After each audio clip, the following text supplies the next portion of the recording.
तर यात्रेमध्ये विनाकारण घेतलेली गोष्ट ते म्हणजे चष्मा घ्यायची इच्छा नव्हती, पण ते घ्यावा लागला. कारण म्हणजे विनाकारण सांगतो तुम्हाला काय कारण आहे. तर चष्म्याच्या दुकानात गेलो, आरसा होता तिथं, आरशात पाहिलं, असंच होबासका मारलं की काहो तो चष्मा कितीचा आहे. ते म्हणे 110 रुपयाचा. मी म्हटलं देता का 50 रुपयात. मी घ्यायचा तर नव्हता, पण त्यानं माझ्यासोबत बार्गेनिंग केली. क्या बोटे सवेरे सवेरे आते हो ऐसा हो, बोनी का टाइम नहीं है, ऐसा ऐसा वैसा वैसा. मैं म्हटलं नहीं चाहिए ना, फिर मेरे को मांगना है उतने का मैंने मांगा, तुमने नहीं दिया तो नहीं दिया, खत्म गोष्ट. तर ते म्हणे ले लो म्हटल्याबरोबर मी म्हटलं मेला गड्या, हे तर विनाकाराची टोपी आहे. पण मी घेतला तो, कारण की मी माझ्या जबानीला कन्फर्म ठाम होतो. घ्यायची होती घेतली वस्तू. नंतर मी गेलो महाप्रसादाजवळ. महाप्रसाद त्याला वेळ होती, दाखवतो व्हिडिओ.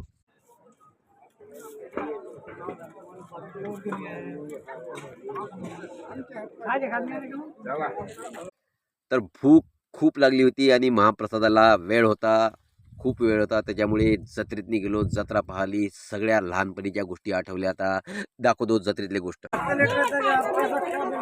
किती आहे गाडी आहे? 130. एक नंबर. मिलते हैं नेक्स्ट टाइम स्क्रॉल करते हुए.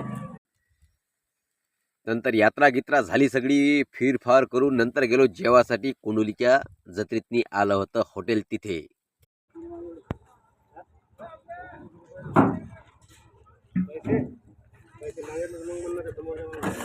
खिचडी वाईट 2 प्रकारची खिचडी आहे आणि दाल, मेथी, गोभी, बेसन और बेसन उसमें क्या है बस खाली. और हमारी फेवरेट आलू की सब्जी बनने को भी टाइम है, तो आएंगे हम. थोडी भेटू आपण. तिथं काही आवडीची भाजी भेटली नाही माझी, त्याच्यामुळे मी काही जेवलो नाही. नंतर मी दुसऱ्या हॉटेलमध्ये गेलो जेवायला. जेवण केलं मस्त, एक नंबर.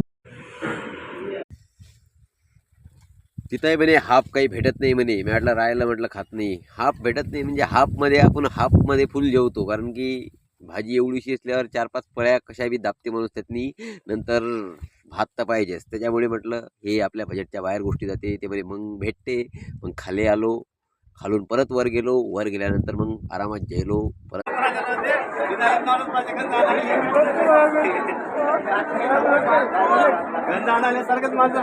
तर परत यात्रेमध्ये आलो आणि दर्शन घेतलं, महाप्रसाद सुद्धा घेतला. नंतर बायकोसोबत यात्रा केली, तिला वस्तू घेऊन दिल्या. घरी आलो, परत निवांत आराम केला, झोपलो. सबस्क्राईब करा, भेटून नेक्स्ट टाइम.